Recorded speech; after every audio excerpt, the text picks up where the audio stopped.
Hello again, my fiber friends. I'm ReRe, and this is Exploration Crochet, part of the Yarn Over Hook Network.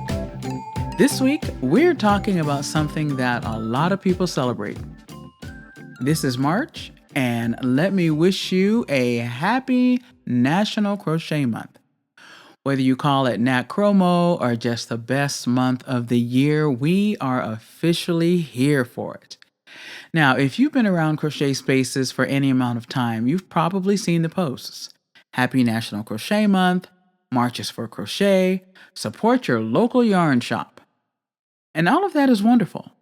But we're going to dig into what National Crochet Month actually is, where it came from, what people get wrong about it, and why it matters far beyond a cute social media post. Because National Crochet Month is not just a celebration, it's also a visibility campaign, a teaching opportunity, and honestly, it can be a little bit of a public correction project for crochet itself. So grab your hook and let's get into the story of National Crochet Month. Let's start with the basics. National Crochet Month is a US-based observance celebrated in March to highlight crochet as a craft, art form, skill, and community practice. National Crochet Month is a community-driven observance. That means it's celebrated by a mix of crochet guilds, local yarn shops, designers, teachers, online crochet communities like Yarn Over Hook, and everyday crocheters who just love the craft. In other words, it is organized enough to be tradition, but decentralized enough to be flexible. And honestly, that feels so crochet. Crochet has always been adaptable. Different hooks, fibers, techniques, traditions, same core idea. One hook, one strand, but a whole lot of possibility. The same energy shows up in National Crochet Month. Some people celebrate by learning a new stitch, others by teaching a beginner or hosting a crochet-along or doing charity makes. Some yarn shops run specials or classes, some creators do educational content, and some of us do all of the above. No judgment. This is a safe space. Now let's talk history, because this is where things get a little fuzzy online. If you search National Crochet Month, you'll find a lot of repeated claims, but not all of them are equally precise. So here's the historically friendly version. In 1994, the Craft and Hobby Association, now the Association of Creative Industries, dubbed March National Craft Month. They did that to encourage people to discover or rediscover the joys of crafting. During the same year, the Crochet Guild of America was founded by Gwen Blakely Kinsler. Its purpose was to promote, educate, and set national standards for the craft. It was officially incorporated as a nonprofit organization in October 1995, and 3 years later, in 1998, the Crochet Guild of America declared National Crochet Week, observed as a 7-day event starting on the third Monday of March. But soon it was determined that a week was not enough.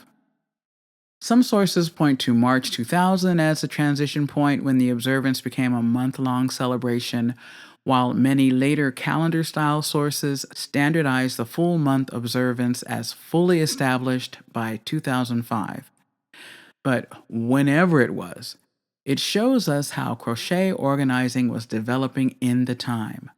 This was part of a broader era when craft communities were becoming more formalized and more public-facing. Guilds, conferences, competitions, education programs, community campaigns.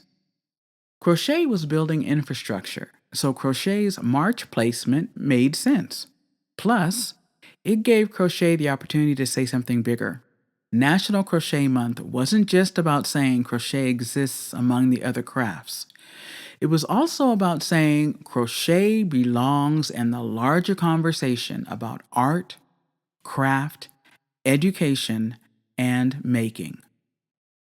Crochet has often been dismissed, misidentified, feminized, and minimized, treated as less technical than it is, treated as less artistic than it is, or shoved into the cute hobby corner.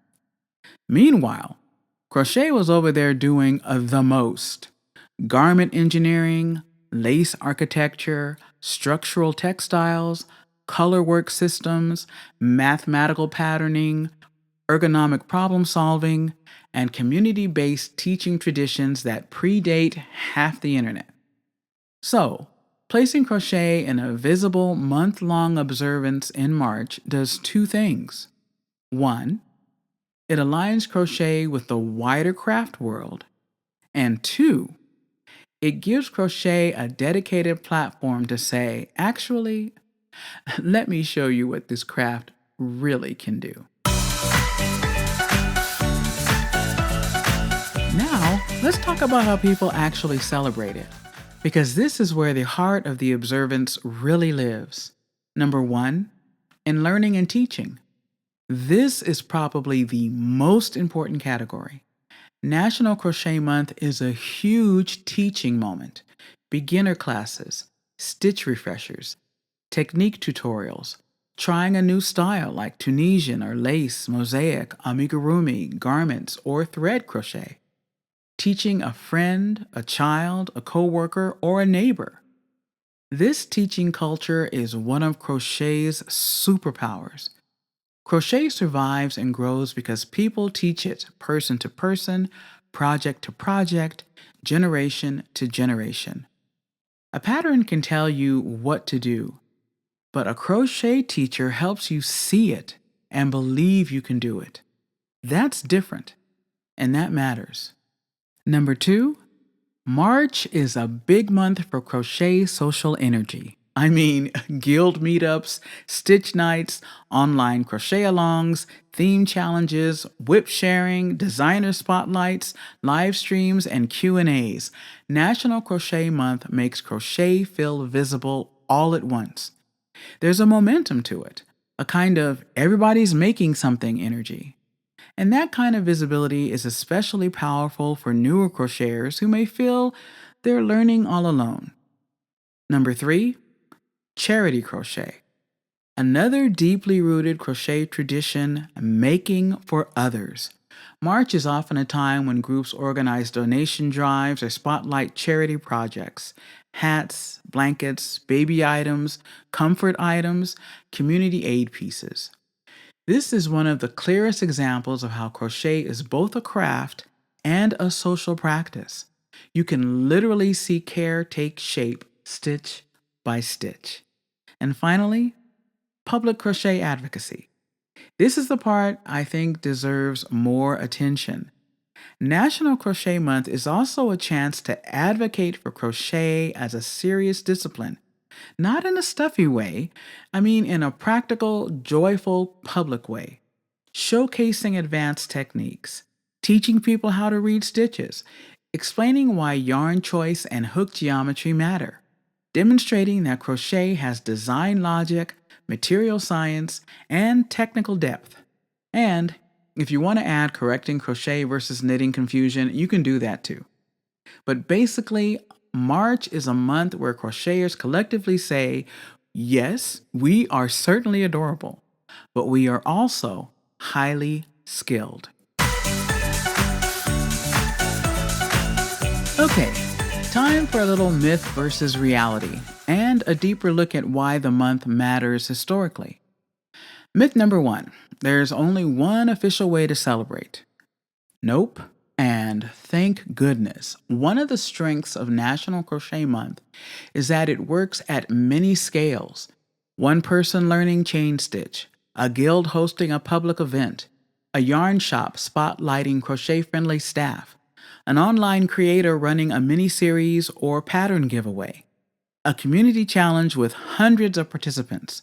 It scales beautifully. Myth number two. It's just about buying yarn, or hooks, or patterns, or I don't know, stitch markers. Now listen, Supporting yarn shops is a good thing. We love yarn shops. We want yarn shops to thrive. But if National Crochet Month becomes only Buy More Yarn Month, we lose some of what makes it special. The strongest celebrations balance commerce, education, accessibility, community, and cultural appreciation. In other words, buy the yarn if you want, but also teach the stitch, invite the beginner, tell the story, find ways to honor the craft. National Crochet Month matters because it reflects a larger shift in how crochet exists in public life. It marks a transition from crochet being seen primarily as the flower power 70s with its granny squares, or something private, or domestic, or informal, or passed around in homes and small circles, to crochet being visibly organized, networked, branded, taught at scale, professionally supported, and publicly celebrated. Now, this does not mean crochet only became real when institutions got involved. Crochet has always been real, meaningful, technically rich, and culturally significant. What changed was visibility. National Crochet Month is part of the mechanism of that visibility. It helps crochet communities say, we are here, we are skilled, we are teaching and designing and preserving, and most importantly, we are evolving. And I think that's a beautiful thing. So if you do something in honor of the month, please consider hashtagging it NatCromo26 so I can find it and celebrate it with you. Before we wrap up, I want to leave you with a few things that don't always show up in the basic explainers, but also matter. Number one, National Crochet Month is also a documentation opportunity. Today's flyers, event graphics, shop posts, hashtags, cowl announcements, and class lists are tomorrow's archive. Future crochet historians, maybe some of y'all listening, are going to want to know what people were making in 2026, what techniques were trending, who was teaching, what shops were supporting crocheters, how communities organized online and locally. So if you run events or content in March, save your stuff. Screenshots count, posters count, captions count, story highlights count. This is all historical record. Secondly, accessibility matters. If we want National Crochet Month to truly serve crochet communities, accessibility has to be part of the conversation. Beginner-friendly language, clear pattern formatting, large print options, lower cost projects, ergonomic adaptive tool options, left-handed resources, and welcoming teaching spaces. A celebration is nice. An accessible celebration builds community.